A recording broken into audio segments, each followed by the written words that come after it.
Psychologists, what made you realize you were treating a psychopath? Story 1. Clinical psychologist here. At first I didn't know. If anything, given the context, he was more put together than most of my patients. The subject of his criminal past came up. I only knew he had served prison time some years before, not what he was in for. I had met with him for a month or two when this came up. It turned out he had served 2 separate sentences. Both were for serious assaults. In both cases, he was exactly the type of person society fears most. Someone waiting in a dark alley, targeting vulnerable individuals. He told me about these things as if he were talking about the weather. When I realized he expressed no remorse or guilt whatsoever, I got that same cold, gut-wrenching kind of primal fear you feel when you're out for a walk and almost step on a snake. Story 2. When I was a student, we had an interview with a woman who had taken the life of her infant with a firearm because the crying became too much for her to handle. At first, we weren't told she had been diagnosed with a severe personality disorder. We were simply told to listen to her side of the story. She was reading from a journal she kept while in the institution. Not once did she mention feeling sad that her child had died, or that what she had done was wrong. She simply read angry entries about her husband, who had left her and reported her to the authorities. She justified her actions by saying the child was unbearable. At one point, she even expressed frustration that her husband didn't believe her when she claimed she had no choice. She was very intelligent and well-spoken, and throughout the interview, she tried to gain our sympathy for being institutionalized. We later learned she would sometimes deny what she had done, and other times speak about it as if it were something she was proud of, depending on who she was talking to. She looked very normal and was an excellent speaker. Story 3. Not a psychologist, but I was present during my mother's evaluation. Well, I wasn't in the same room. It was more like a police interview room with one-way glass. I was there because they needed to interview me for an outside perspective. My mom had been arrested on suspicion of planning a violent act. To set the scene, she was handcuffed to a table and extremely angry. She's always had intense anger issues due to prolonged drug and alcohol use. I was there for about 3 hours while they questioned her. She kept steering the interviewer in circles, trying to avoid the real issue. She was disturbingly calm while answering questions about situations that would have frightened most people. She showed little to no empathy, and it was terrifying for me to watch. I had always known something was wrong with her. She had been abusive to both my brother and me. But watching how she handled the situation made me feel thankful I had left, because things could have become much worse. I haven't spoken to her in about 4 years, though she's tried to reach out. I can't trust her, and I don't think I ever will again. Story 4. Not a psychologist, but a nurse who sees way too many psychiatric cases. One time, I had a patient who was brought in after trying to break into a family's house while they were home. He was admitted to my telemetry unit because his electrolytes were imbalanced, and he was acting like he didn't remember attempting to break into an occupied home. He was getting restless, but the hospital I worked at had a frustrating fall risk policy that required patients to stay in bed, even if they were young, healthy, and capable of managing their own safety. Mental health patients often like to pace, especially when they begin to feel agitated. So there I was, trying to keep him in bed because if his feet touched the floor, a loud alarm would go off, something that only pushed him further toward the edge. I was in his room trying to talk him down and de-escalate the situation. We were chatting, and he told me he was a bad person. He said that his cat had been mutilated, and when his sister asked what happened, he blamed the dog. But then he confessed to me that it was actually him. He had done it. He hurt the cat so badly that it looked like a dog had torn it apart. He also told me he was fully aware of what he was doing when he tried breaking into that family's home, and that he wanted to hurt people. Naturally, I shared this information with the hospitalist and the psychologist. And of course, the very next day, he was discharged without any follow-up with law enforcement or outpatient psychiatric care. Story 5. You feel it in your gut first. Using validated assessment tools and constructing a detailed case history to review during supervision, that's how you test your instinct. But usually you feel it very quickly. It often starts with a subtle sense that something is off. During therapy, we typically develop a strong rapport with patients, and there's a lot of micromimicry involved. You start tuning in very deeply to unconscious body language. In this state, you may begin to feel uneasy, and you can't quite articulate why. This often comes from noticing subtle micro-expressions, extremely brief flashes of emotion that we perceive subconsciously. You'll catch glimpses of contempt or manipulative smiles, which are indicators of dominance and deception. Soon after, you'll see a pattern of projection. This usually appears early on, even during the initial assessment. Being evaluated by someone can be threatening to anyone's self-image, especially someone with antisocial traits. You'll often encounter challenges to your authority, questions about your credentials or experience, followed by sarcastic remarks or jokes like, "All psychologists are crazy themselves." They might turn the tables and ask who the most unstable person is that you've ever treated. Suddenly, you feel like you're the one being evaluated. As time goes on, they begin to project more of their own emotions onto you. They might say you look sad, ask if something's wrong, or accuse you of being angry when you're not. Gradually, their body language shifts from subtle cues to more overt signs of dominance, leaning back, smirking, getting up and pacing around. By now, your gut feeling is backed up by more observable behavior, and it's time to rely on the clinical tools. The biggest indicator is their total unwillingness to display vulnerability or take a subordinate role. The interactions remain superficial, often overly friendly, with lots of banter and jokes that border on mockery. Eventually, their need to control and dominate the session becomes more obvious. If the therapist maintains calm authority, the intensity may escalate, even leading to outright intimidation. Story 6. I'm not a psychologist, I'm a criminologist. Obviously, it's not the same kind of work, and I've never been in a clinical setting, but you might find some of my related experiences interesting. Just a note, I'm going to be very careful with my language in order to maintain professional integrity, so apologies if it sounds a bit formal or stilted. I've visited a few prisons for academic and work-related purposes. Those visits weren't particularly surprising, as I knew what the inmates were convicted for, and it was expected that some would display psychopathic traits. That was really my first exposure. My area of academic and professional focus is child sexual victimization. On rare occasions, I've seen individuals who appeared to be on the path toward becoming abusers or criminals, young victims who had experienced such extreme neglect and trauma that their future behavior already seemed shaped. It wasn't my role to intervene, nor do I have the clinical expertise for that, but knowing their case histories, it was heartbreaking to witness. I've spoken with police officers, social workers, and others about some of these cases. It's like watching a massive tree fall in slow motion. You know it's going to hit the ground, and there's little you can do to stop it. I once met, in a professional but indirect capacity, a relative of a serial offender who had also been a suspect. After that meeting, I walked away convinced that this individual had been a guiding influence behind the crimes. The police strongly suspected the same, but there was never enough evidence. Both individuals have since passed away, and I can't say I mourn them.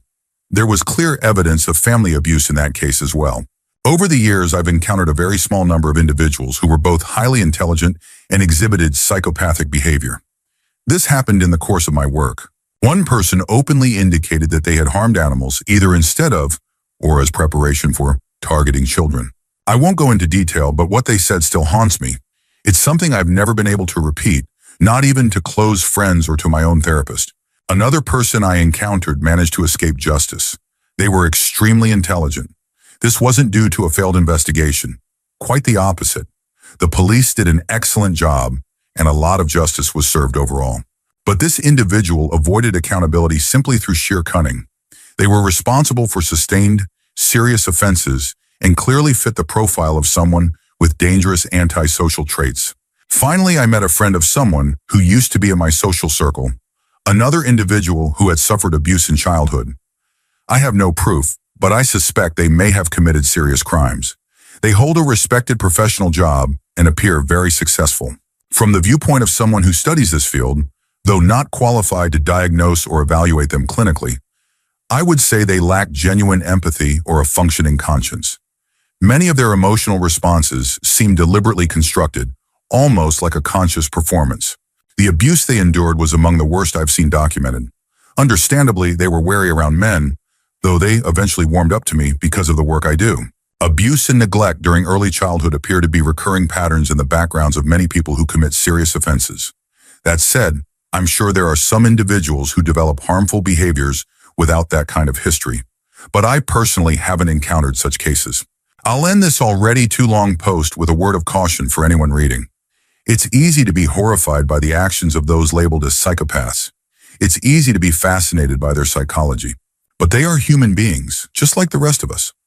Most of the time, their actions can be traced back to what happened to them, how they interpreted those experiences, and what they learn from life. There but for the lottery of birth go any of us. There are no monsters hiding under bridges or deep in forests. It's just us. We, as a society, carry the responsibility. We create the conditions where crime and cruelty can grow. We are the ones who shape and sometimes even create those we later call monsters. As Oscar Wilde said, we are each our own devil, and we make this world our hell. Story 7. Not a psychologist, but a counselor. The client was talking about a disagreement they'd had with their partner, something as simple as accidentally spilling water on some electronics. Honestly, it could happen to anyone. But then, as calmly as if he were describing something like changing a TV channel, he said that he pinned his partner up against the wall and started to strangle her. No emotion, no change in tone, just like it was a normal thing to do. I was a trainee at the time and not qualified to handle domestic violence cases. Needless to say, I transferred the client to another therapist. However, I wasn't allowed to end the session and had to sit with him for another 20 minutes or so. I've never been so afraid in my life. I felt like a small prey animal trapped in a room with a predator. He just didn't care. If you met him outside of that session, you'd think he was just a normal, successful, average guy. But I am 99% sure he was a sociopath. He kept trying to provoke specific reactions from me, constantly changing his approach, attempting to charm me. And when I didn't respond the way he wanted, he became coldly irritated. I've never had another client like that before or since. Story 8. Gather around, kids, for I have a jail time story. It's not about me because I'm a well-adjusted individual, but it is about someone I shared a cell block with. To avoid revealing too much, let's just call him Wolfgang, because that was actually his name. This happened back when I was housed in a wing reserved for high-risk inmates, mostly to keep us from getting attacked. By pure coincidence, he came from a region known for producing some very infamous figures. Upper Austria. He was serving 6 years for crimes involving minors. According to him, the victims were willing as long as they thought they'd get a €100 reward. I immediately disliked him for reasons I think are obvious. We shared a dorm for long hours. I had a bit of a playful nature, and at the time I was passionately devoted to a personal belief system, a hybrid of sorts that I jokingly called Catholic Islam. My long-term goal was to unite people through faith and be remembered alongside names like Gandhi, Mandela, and Obama. In my efforts to spread this message among both inmates and guards, Wolfgang seemed to take an interest. One day he even approached me and sang Amazing Grace to prove his sincerity. I told him his version of Amazing Grace was so bad that it might delay any form of divine intervention for another 2,000 years. That's when he smashed my face against the bunk ladder bars. Fortunately, the prison upheld the noble tradition of collective discipline, so the other inmates quickly broke things up to avoid losing dorm privileges.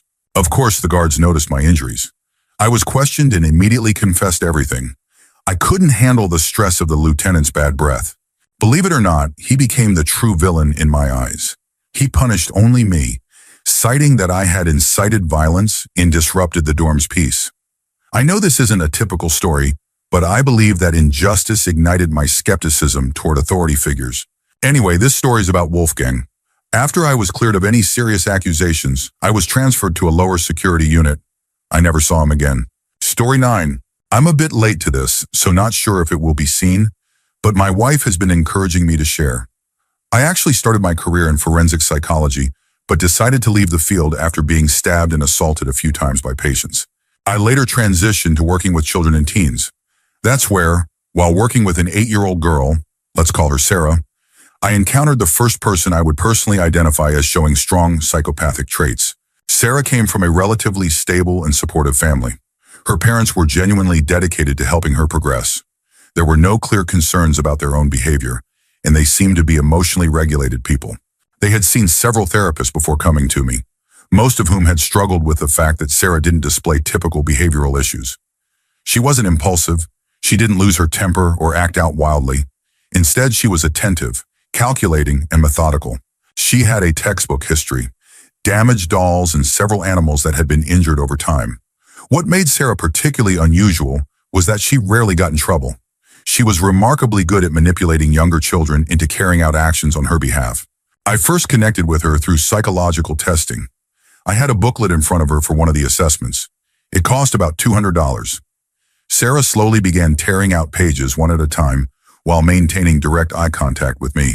I kept a neutral expression. She asked what I was going to do about it. I told her, nothing. She continued. After a while, she admitted she was surprised I hadn't reacted. I told her it wasn't my booklet and that I just work here. That actually made her stop.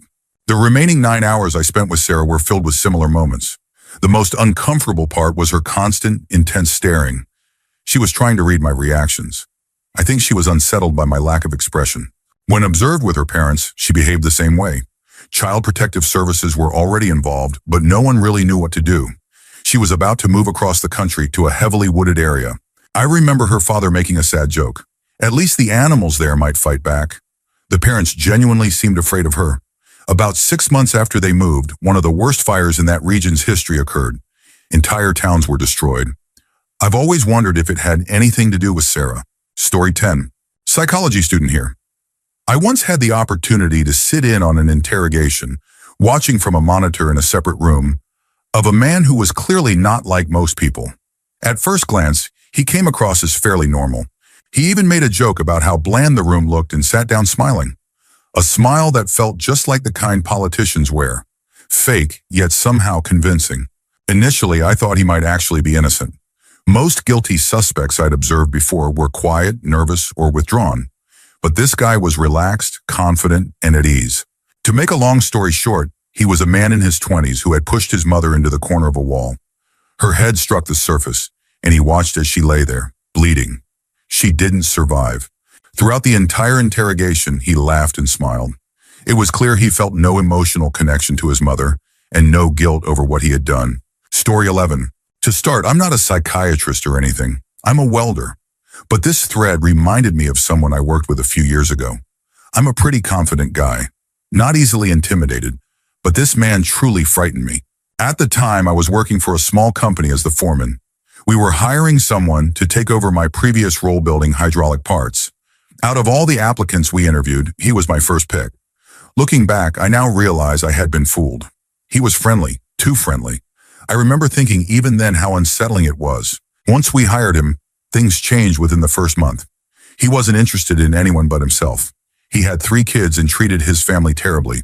He once bragged to me about throwing his son's toy down the stairs and smashing it because there were scratches on it. He had a severely autistic son who was locked in his bedroom at night and still wore diapers at age 12. He refused to consider a care facility for him, even though that would have been the best option, at least temporarily. His behavior with his daughter was disturbing. He seemed overly attached to her. I still suspect he may have been abusive. He once said he bought her better clothes because girls are on a different level. He insisted only he could brush her hair because my wife can't do it right and neither can my daughter. He was a nightmare to his wife. Almost every day he yelled at her, even when she did something nice like bring him food. He had married her when she was 16 and she wasn't allowed to see her family. He also had a previous charge of kidnapping after he and another underage girl tried to run off together. They were caught a few states away. He was furious that the court wouldn't expunge his record. If you told him something bad had happened to you, he would immediately respond with something about himself. A friend of mine died by suicide, and when I told him, he showed no reaction, not even a simple, "I'm sorry to hear that." He became extremely angry if he felt someone had wronged him in any way. He was manipulative and sneaky. At one point, I even tried to help him get a promotion at the main warehouse in another state. He flew out there, and I later found out he had tried to convince them to fire me. Thankfully, he lost his temper when they didn't give in to his demands, and they informed me of what he had done. He scared me so much that I told my wife and mom that if I ever went missing, he should be the first person they suspect. I don't know if he was truly a psychopath or just an extremely angry narcissist.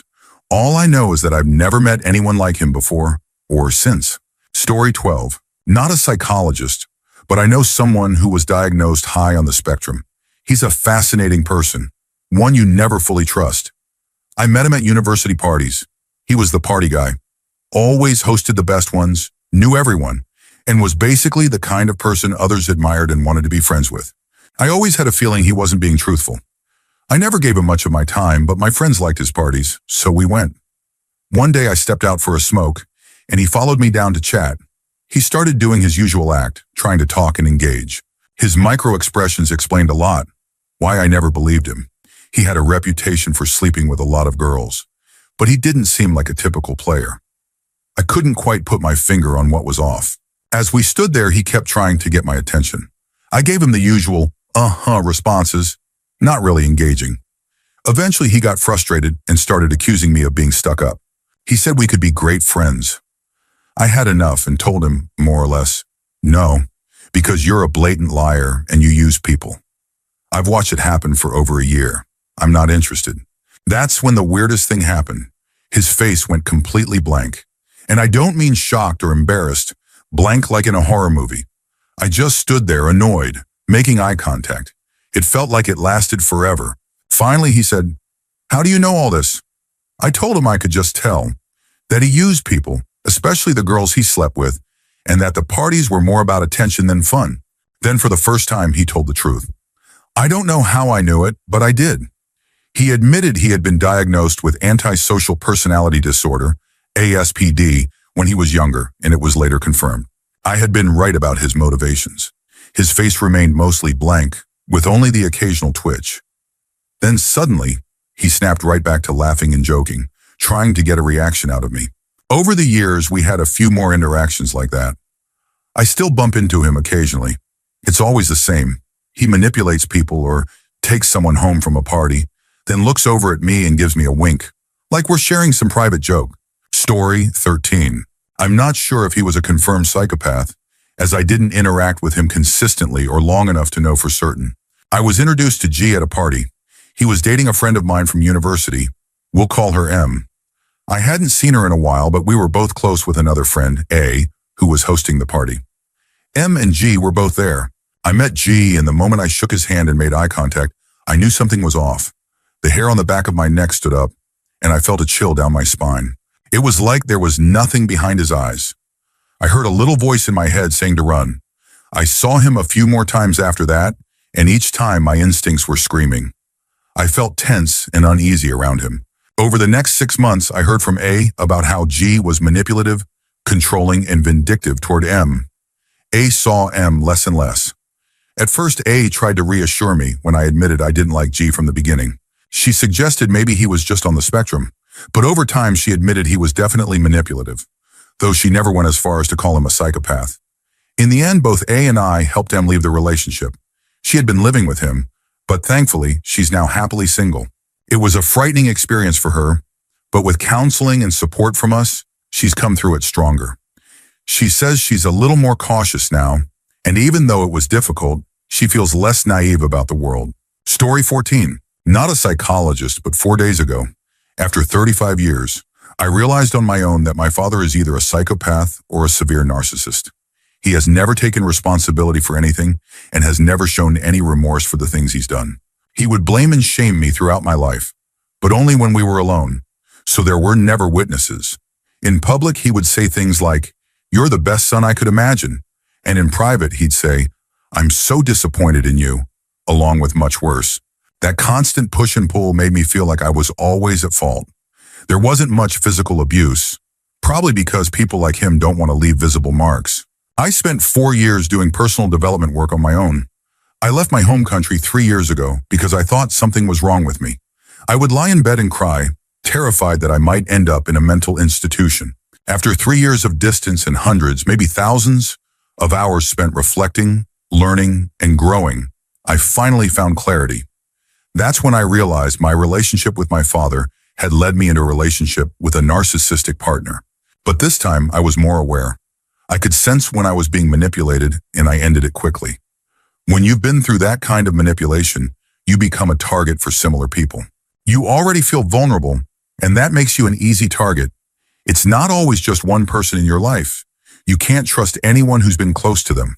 Even if someone had a good first impression of your abuser, they'll often doubt your story, and that doubt reinforces your belief that you're going insane. If you even suspect that something is wrong, I strongly recommend speaking to a counselor, someone neutral who can help you see things clearly. A key warning sign after the trust-building phase is when you start feeling confused or like you're losing your grip on reality. That's exactly how I felt. Only after deep analysis and paying attention to how my body and mind reacted to their words did I begin to recognize the patterns. Another sign that's often overlooked is low self-esteem, insecurity, constant self-doubt. These are often indicators that you're under the influence of an abuser. Their biggest tool is your trust. When you believe everything they say, it becomes almost impossible to see the truth. And everything always happens off the record, so you're left without any proof. They are extremely charming to your friends, so when you speak up, others may side with them, which only increases your self-doubt. It's like being hurt and then told it's your fault you were hurt. One last piece of advice. If you realize you're dealing with someone like this, don't confront them and don't try to rescue others in their circle. You may already have a reputation for being unstable because they made sure of it. People like that often see losing control as a threat to their identity, and they may go to extreme lengths to protect it. My solution? Cut all ties. Don't speak to them or their associates, and take a close look at your own friends to see if they share any of the same behaviors. Story 15. I remember a resident I worked with back when I held one of the orderly positions during the evening shift at a facility for kids and adolescents with special needs and mental health conditions near Chicago. This resident was a young man in his early 20s who I had worked with often. For the most part, I actually got along with him really well, and he usually seemed to show affection toward others. However, experienced staff had warned me to be cautious around him. He was very strong and had a history of delusions. Despite that, he was always friendly to me, possibly because we shared similar hobbies and both liked science fiction. One day, as I came in for my evening shift, I noticed the staff member who worked with him during the mornings had blood all over his shirt. I was told that during school, when the staff tried to redirect his behavior, the resident got up and began punching him in the face, then started using nearby items to continue the attack. I didn't witness the incident myself, so I can't speak to what exactly happened. But afterward, I noticed his empathy was different. He understood what he had done was wrong and realized the other kids were now afraid of him, but he didn't seem to feel much about the event personally. It wasn't emotional detachment. He genuinely tried to be kind and positive, but something felt off. His outbursts were rare, and while difficult, could be managed. He was generally approachable and performed well in his classes. At the same time, he was coping with life in a residential facility and dealing with the grief of losing family members. Years later, I heard he was arrested for attacking a care worker at a group home. I still think about our conversations and hope he finds a way to turn his life around. But knowing how mental health conditions are treated in the jail system, that hope feels impossible. Story 16. Not a psychologist, but I worked at a residential treatment facility for teenage boys during college. The biggest takeaway for me was that most people who commit crimes aren't inherently bad. They're broken, and sometimes they make harmful choices, but many of them still had a sense of honor. The campus was large, and the cabins didn't interact much. As a young, small woman, I was well aware I wouldn't be able to physically defend myself if a patient decided to attack. Strangely, I never felt safer than during our transitions to and from activities. I knew that if a boy from another cabin looked at me the wrong way, my cabin would stand up for me. They bonded to staff quickly because they lacked healthy adult role models. That said, there was one resident I'll never forget. Let's call him D. He terrified me. D had been in treatment for over 4 years, when the average stay was 6 months. He had just transitioned from the most secure cabin to ours, and his reputation preceded him. At first, I was naive. I thought he was misunderstood. That was the last time I let myself believe I could save someone. Over time, it became clear that D's issues were far beyond what I was prepared for. Apparently, that had always been the case. He couldn't live in a foster group home because he had a history of harming other children, typically younger boys, though if he was angry enough, anyone could become a target. He was considered unadoptable and didn't want to be adopted. He believed his mother would be hurt if he left her, but she was just as afraid of him as everyone else. I realized how dangerous he was when I noticed that he would punish himself as long as it also hurt someone else. For instance, he'd constantly provoke the biggest boy in our cabin. That boy would ignore him at first, but eventually D would say the right thing to push him over the edge. The big kid would lash out and D would get hurt, but the other boy would get punished, delaying his release. D enjoyed that. Physical pain didn't matter to him if someone else also had to suffer. One night, things were winding down, and it was almost bedtime. D wasn't cooperating, and suddenly he charged at me, fully intending to hurt me. Another therapist, a large, patient, kind man, grabbed him and restrained him using a hold technique. It didn't cause harm, but pinned him down. I ran into the office to call for backup. There were no windows, but I could hear D outside, screaming that he wanted to hurt me, making graphic and specific threats. Even after that, part of me still believed he could be helped. The next day, though, the male therapist who had protected me wasn't at work. I asked about him and was told he'd been placed on probation because D claimed his arm was hurt during the restraint. Despite cameras being everywhere, the video was inconclusive. These things happen fast and in chaos. The therapist ended up resigning, knowing an abuse allegation could ruin his career. That was the day I realized the entire thing had been planned. D had acted out to make sure our cabin got restricted, meaning we had sack lunches instead of going to the dining hall. He used that tension to escalate the atmosphere. He knew that if he attacked me, someone would intervene. He also knew that during the chaos, it would be hard to follow exact protocols and that the camera footage wouldn't be clear. He knew the therapist would likely lose his job. There was no personal reason, no grudge. That man was just the unlucky staff member on duty when D decided to destroy someone's life. That was the moment I realized some people cannot be saved. I moved to another state, took an office job, and never returned to that city again. Story 17. Not a psychologist, but I once knew someone who was diagnosed as a psychopath while we were in school. We started on the same day, so we were naturally grouped together. People tended to avoid him because, frankly, he was a little odd. He didn't really do anything wrong. Looking back, that was exactly it. He didn't do anything. He didn't seem to enjoy anything. He just followed others around silently. Years later, he and his family moved to the United States.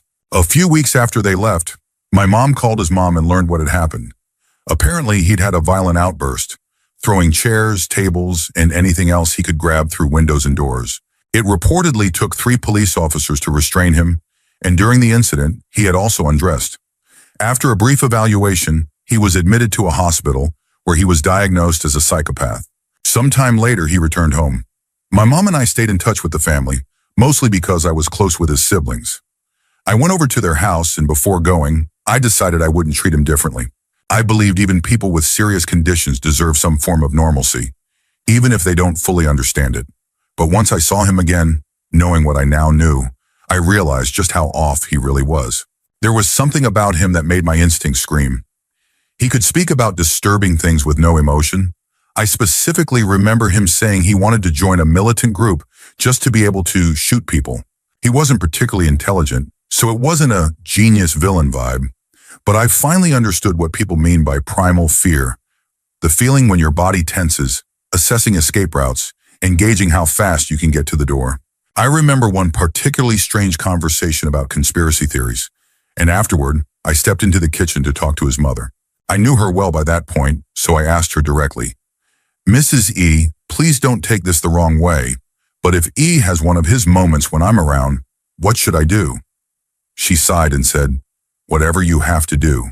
She told me the psychological team had warned her there was a high likelihood E might try to hurt a family member someday. She had already told the others that there was no shame in defending themselves if it ever came to that. I haven't spoken to the family in years for one reason or another, but I still wonder how they're doing. It may sound dramatic, but that day I mentally prepared myself for the possibility that I might have to stop one of my oldest friends from hurting me or his siblings. I rationalized it by telling myself that in that moment, he wouldn't be E, he would just be a threat. Story 18. I was in the psychiatric ward for a manic episode. I'm not a psychologist, but due to hospitalization, I've met a lot of individuals with serious mental health challenges. Almost all of them were kind. Then one day a new patient arrived. We'll call him Brad. Within 5 minutes of arriving, he started telling me that he had theories more impressive than those of Marx, Foucault, and Plato. He went quiet for a moment, staring into space. Then he turned to me with this fixed, unblinking expression and told me he had experienced abuse as a child. He stood up and went on to tell everyone in the ward the same thing. Later, while we were watching TV in the common room, he casually shared that he had harmed his pet and had once injured his mother with a broken CD. He also frequently made inappropriate and offensive comments, and especially targeting some of the Black employees who were assigned to our care. When a new girl was admitted, he immediately began acting inappropriately toward her, being overly suggestive and making her visibly uncomfortable. We stepped in and told him to stop, and he did, but not before yelling at her for no clear reason. He constantly sought approval from everyone around him.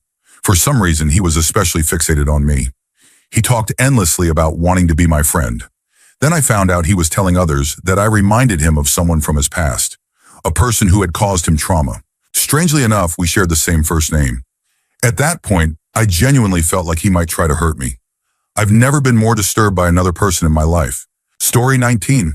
Training psychology student here, so I don't have any personal real-life examples, but I do have a case we studied for research purposes that was particularly disturbing. A 17-year-old boy was convicted of arson and double homicide after setting a house on fire. The victims were his parents, who were upstairs on the second floor. He had started the fire downstairs in the living room and had made sure to douse the front and back doors with gasoline before exiting through a window. When he was taken into custody, he showed no emotions, except annoyance at the sound of the radio in the police car. Other than that, he engaged in casual conversation about girls and video games, as if he hadn't just taken the lives of his parents. During questioning, he described in detail how he had slowly siphoned gasoline from both of his parents' cars over several months.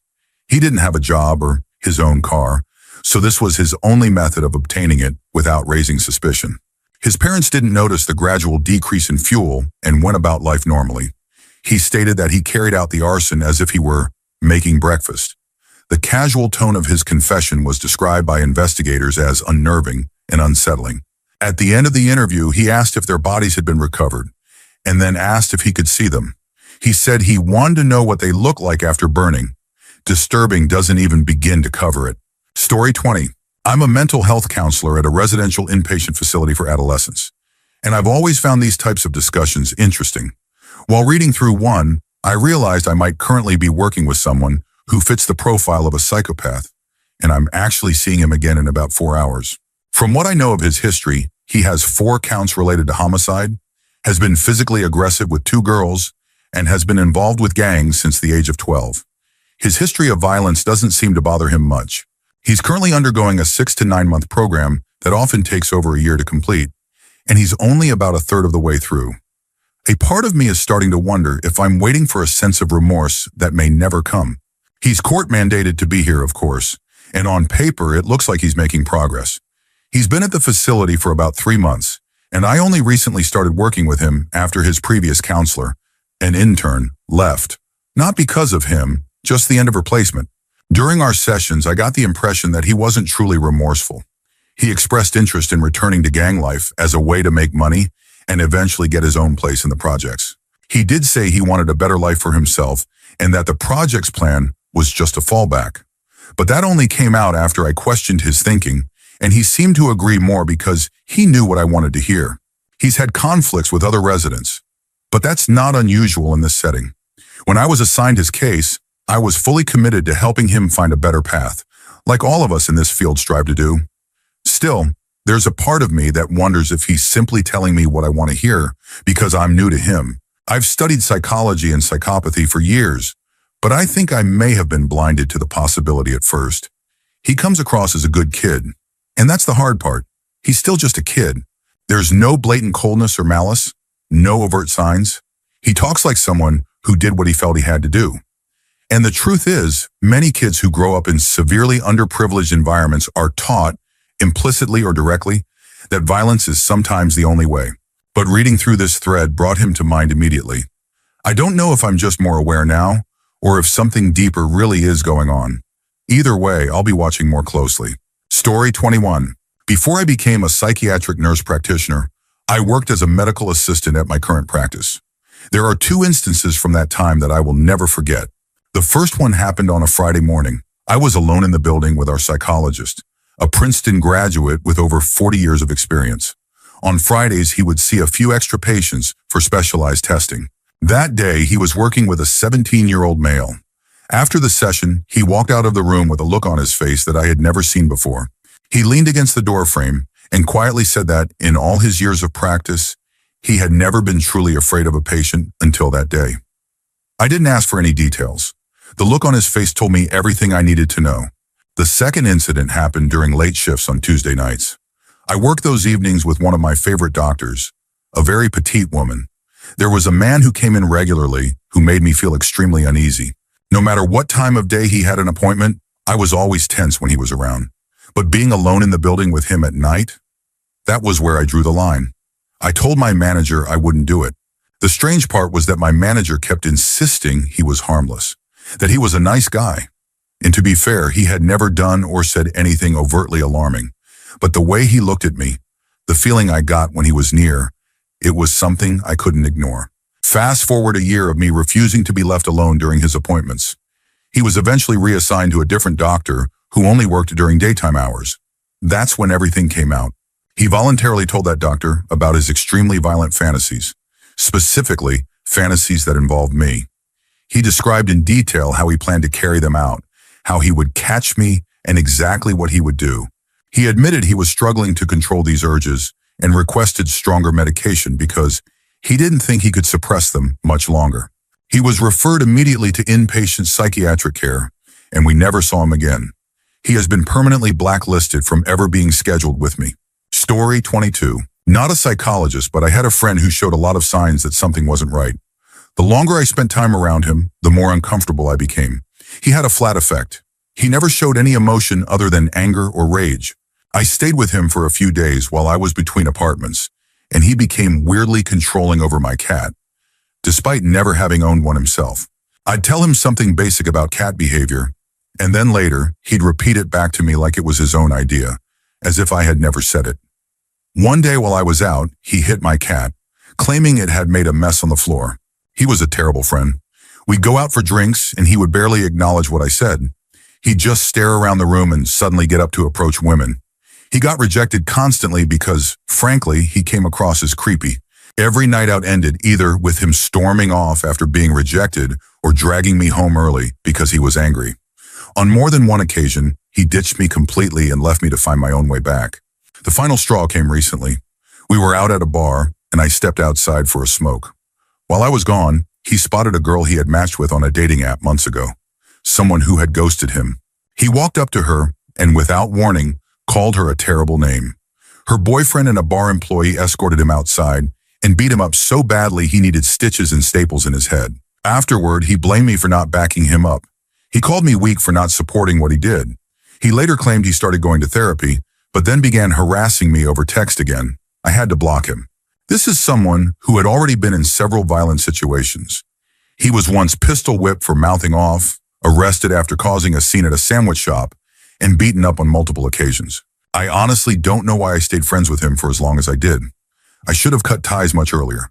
He's dangerous, and I do worry that one day he might try to find me. Story 23. Not a psychologist, but I do have a cousin on my mom's side of the family who was described by several professionals as showing serious signs of behavioral disorders. Some even said he displayed traits consistent with psychopathy. He would go around our house shouting, getting into frequent outbursts and treating our pets, dogs, goats, chickens, in a very disturbing manner. He was aggressive toward animals and had been removed from multiple schools due to violent behavior.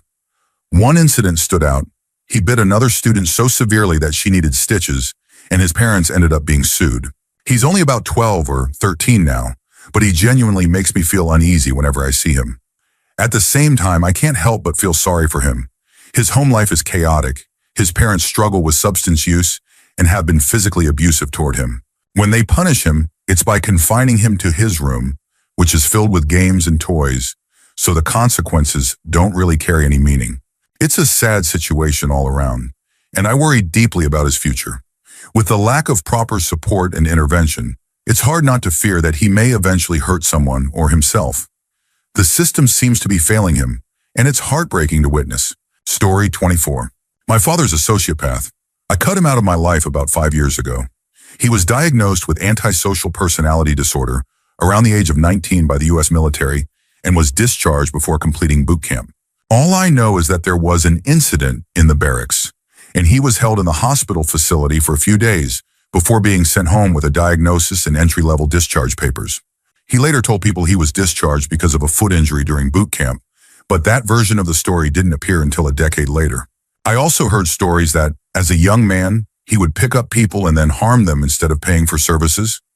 I heard this both from him and from people who had known him during high school. He had a very intense sense of justice and order, but one that didn't align with what most people consider moral or legal. He once described himself as justice incarnate and often took it upon himself to punish others for what he saw as offenses. His punishments were always far more extreme than the perceived crime. For instance, if someone parked too close to a line in a parking lot, he would put super glue in their car locks. To him, this was a fair response. They inconvenienced me, I'm inconveniencing them. He even bought super glue in bulk and carried it with him. He did this about once a week. He eventually got into computer programming and cybersecurity, ironically claiming he wanted to stop people like him, though he mostly used it for profit. One time, someone at a restaurant irritated him in the lobby. He convinced the waitress to give him the name on that person's credit card receipt. Using that name, he managed to find their address, phone number, employer, and other personal details, all in the late 1990s, which was no small feat.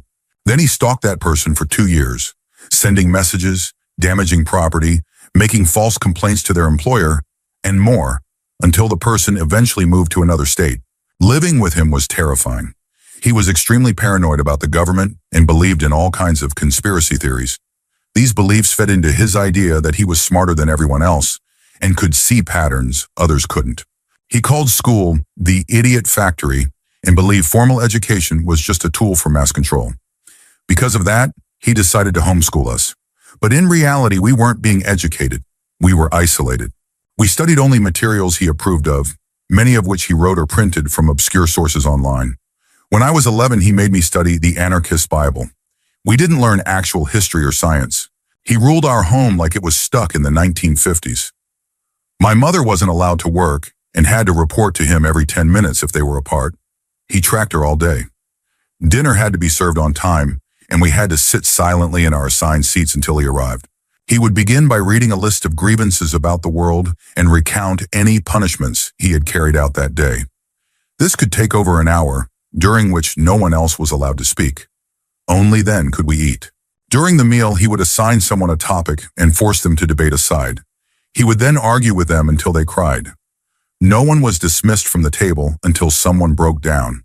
As we grew older and more resistant, dinners often lasted 3 or 4 hours. He also went out of his way to hide the fact that we were children living in the house. We never met our neighbors. All windows facing the street or other houses were covered. We weren't allowed outside, not even in the backyard. The only way we could leave the house was through the garage, and only with him or with my mom calling him every few minutes to check in. The first time I went anywhere by myself, I was 17, and I had run away from home. Despite everything, most people thought he was incredibly charming. He had complete control over us, and to outsiders, we seemed like a perfect family. What they didn't see was the intense fear we lived under. If we didn't act the way he expected, we were punished at home. When physical punishment didn't work anymore, he would harm the family dog in front of us to send a message. I have countless more stories of what it was like growing up with a sociopathic parent. If anyone is curious, it's not something you forget. Story 25. I did meet one true sociopath while working at a mental health facility, although I only worked directly with him for one day while covering someone else's shift. He was a 13-year-old boy with mild intellectual disabilities and a deceptively angelic appearance. He had a class clown personality and craved attention, especially from kind, empathetic female staff members who were often drawn in by his seemingly sweet demeanor. He was very skilled at portraying himself as a well-meaning, misunderstood child, claiming to be the victim of bullying and unkind parents. But he wasn't quite high-functioning enough to maintain the act all the time. He would act out extremely aggressive scenes with toys, lash out at people who annoyed him, and threaten women who didn't respond to his charm. Unlike many of the children at the facility, whose violent outbursts were reactive or impulsive, his behavior was often premeditated and targeted, sometimes with an inappropriate tone. He knew exactly which staff members he disliked and found ways to bend the rules without technically breaking them. We had to count his utensils after every meal to make sure he hadn't taken anything that could be turned into a weapon. I heard from coworkers that he had a history of harming animals and had previously caused serious issues at school. Even his mother seemed afraid of him. This happened several years ago, and I often wonder what became of him. He's probably aging out of the children's mental health system by now. I hope he receives the kind of long-term care and structure he truly needs. Story 26. My ex used to say that he had antisocial personality traits during arguments, often with a smug look on his face, but he was never formally diagnosed. He viewed emotions as a weakness and relied heavily on emotional manipulation to get what he wanted. This included starting conflicts and then blaming me, dragging on issues for weeks without any accountability, and making big promises, like marriage and a future family, only to withdraw them later, repeatedly. He seemed to gain satisfaction from building things up just to tear them down again. Some of the most painful moments involved deeply personal betrayals, He convinced me to become pregnant under the promise of marriage and shared responsibility, but none of that ever came true. I eventually decided I couldn't go through with it.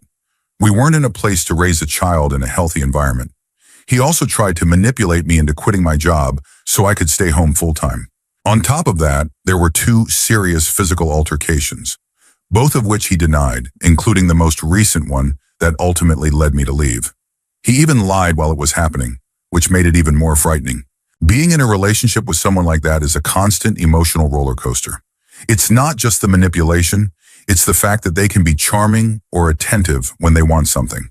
They can communicate well and show just enough effort to make you think there's hope.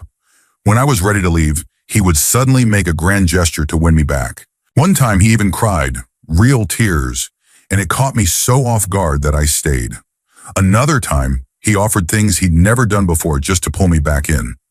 But it was always short-lived. Eventually, it would return to a cycle of broken promises, escalations, and silence. Now I've become much more isolated. I keep my social circle small and feel safer that way. I do worry about reconnecting with people and wonder if I'll be seen as someone hard to relate to. It's a struggle, wondering if I'm the problem or if people just won't understand what I've been through. But once I move out and he buys me out of the house, I hope I'll finally be able to start healing. It's going to take time, but I'm ready to reclaim my life. Story 27. I dated someone with strong antisocial traits during my first semester of college. At first, he seemed so sweet and charming when we started talking. Around the same time, my parents stopped speaking to me because I didn't end up going to a prestigious college, as if that really matters. Most of my friends had already started college elsewhere or moved out of the area, so naturally he became the person I spent the most time with. The rejection from my parents made me feel terrible about myself, and he noticed. That's when he took advantage of the situation. I grew up with pretty low self-esteem, so he didn't have to try very hard to start the emotional manipulation. He treated me horribly. He would tell his friends that I was crazy simply because I would get upset when he cheated on me or disrespected me. Because of the emotional pain he caused, I started drinking and smoking to numb myself. He noticed that too, and things took an even darker turn. He started crossing serious boundaries when I was vulnerable, including when I was asleep. One time at a party, I smoked something that made me feel disoriented, and he took advantage of that too. I remember being more aware during that moment, and I could see clearly just how disturbing his behavior was. People in the house could hear what was happening, and he made no effort to hide it. In fact, he bragged. No one helped me. When I came out of the room, everyone looked either sad or uncomfortable, but no one said a word. That was when I realized that the people he surrounded himself with weren't really friends. They were afraid of him. We finally broke up after I reached a breaking point. One day I told him he was being lazy and needed to find a job. Of all the things I could have said, that's what triggered him. He exploded and ended things. I was sad for a little while, but that sadness turned into anger. Over the years, I became more interested in psychology. As I learned more about personality disorders, especially antisocial traits, I realized my ex fit the description perfectly. Now I know what to watch for when it comes to identifying narcissistic or antisocial behaviors. Story 28. I used to work on an inpatient psychiatric unit, and one day a man admitted himself, claiming he was dealing with depression and thoughts of self-harm. The attending physician suspected that he was malingering, that he wasn't genuinely in crisis, but was seeking to manipulate the system. Still, it was my job to meet with him and do the necessary intake work. We talked about the services he might need, and I offered him several resources and referrals. During our conversation, he asked if I could make some calls on his behalf. I gently declined and explained that it would reflect better on his progress if he showed some initiative and made the calls himself. Then he asked if he could use the phone in my office. I told him he needed to use the designated client phone and directed him to where it was. At that moment, he had his face buried in his hands and appeared weepy. But when I said no the second time, he looked up and made direct eye contact with me. The tears were gone. His face changed completely. His eyes were dark, full of rage, and he bared his teeth ever so slightly. He hissed at me that it was my job to help him and that I must be worthless if I wouldn't. I immediately escorted him out of my office and into the common area. After that, I saw him giving emotional, teary speeches to other staff members and patients, doing everything he could to gain sympathy. But whenever he looked at me, he'd flash this smug, knowing grin, like he was in on a joke that no one else saw. I reported the incident to the physician, and the patient was discharged the next day. My observations helped confirm the suspicion that he was manipulating the system. But I'll never forget that moment. When the mask dropped and I saw the cold, calculating look in his eyes. It was chilling. It was the look of someone who had no empathy at all, only strategy. Story 29. I'm a licensed clinical psychologist, and I've worked in both forensic and outpatient settings. I've encountered many difficult patients over the years, but one client in particular stands out. Not because he was loud or violent. He wasn't. It was the cold precision in how he operated that unsettled me deeply. He came in through a court-mandated therapy program after being arrested for fraud and stalking. On paper, he was highly intelligent and articulate, with no prior history of violent crime. When we first met, he presented himself as polite, composed, and even a little charming. He told me he was misunderstood and that the court system had it out for him. Nothing unusual. Many court-ordered clients try to downplay their actions. But as the weeks went by, something started to feel off. He never expressed genuine emotion, only what seemed like rehearsed responses. He would tell me that he felt remorse for what he had done, but his tone didn't match his words. It was like watching an actor recite lines without understanding the role. When I asked deeper questions about his supposed regrets, he would either give vague answers or switch the topic to something else, usually something flattering about himself. Then there was the incident with my office plant. I keep a small potted plant on the table between the two chairs. One day I came in after our session and noticed that the leaves had been cut with surgical precision. Not torn or broken, cleanly sliced. At first I thought it was a fluke, but it happened again the next week. I didn't have any other clients in that room between sessions. He had done it quietly while maintaining full conversation with me the entire time. That same week he began making strange comments. He mentioned that my schedule was very predictable and asked if I always left my car in the same parking spot. He smiled when he said it, like it was a harmless observation, but I felt a chill go down my spine. When I brought these concerns to my supervisor, we reviewed his case in depth. It turned out he had a prior history of psychological evaluations during adolescence. Reports mentioned a lack of empathy, manipulative behavior, and cruelty to animals, all early indicators we take seriously.